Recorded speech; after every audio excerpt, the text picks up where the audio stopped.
Again, you can decide to speak at any time. Mrs. Stone, can I have that sheet though, please? So let me explain what we're doing, and then we'll take it from there. So number one, this is a public hearing of the people of Monroe per Chapter 2, Section 5 of the Monroe Town Charter. The Monroe Town Council will hold a public hearing to hear public concerns about the upcoming Board of Education contract with the Monroe Teachers Association. So that's what we're doing here. I made some guidelines up which I think will work and maybe see this process along. People wishing to speak will sign in with the town clerk. You can sign in later if you decide you want to speak later as opposed to signing in now. That's perfectly okay. Comments will be limited to 5 minutes. I have 2 people timing over here, and when they tell me it's 5 minutes, I will tell you, and that's it.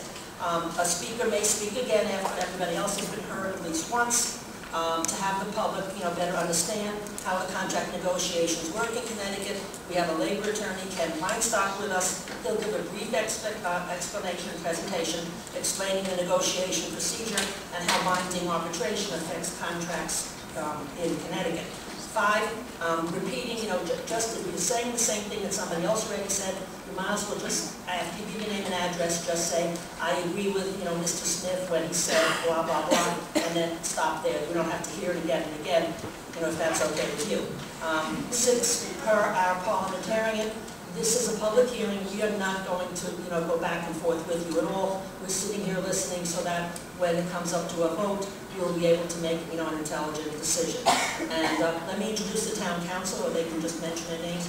Michelle Mount is on the left, David Halliwell, Dee Dee Martin, Enid Lipeles, chair, Tony Younger, J.P. Straczynski, Deb Heim, Chris Petrova, and Jeff Gupman is in between Debbie and Chris.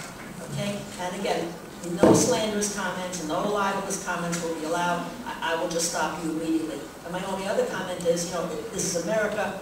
We're real proud of the fact that you can say whatever you like, within reason, but we don't need, if you don't agree with somebody's comments, just sit there quietly. There's no point in hootering and hollering. It's just, it's going to be just out of order. Okay? So, getting started, Attorney Weinstock will make his presentation on how this contract and other contracts work.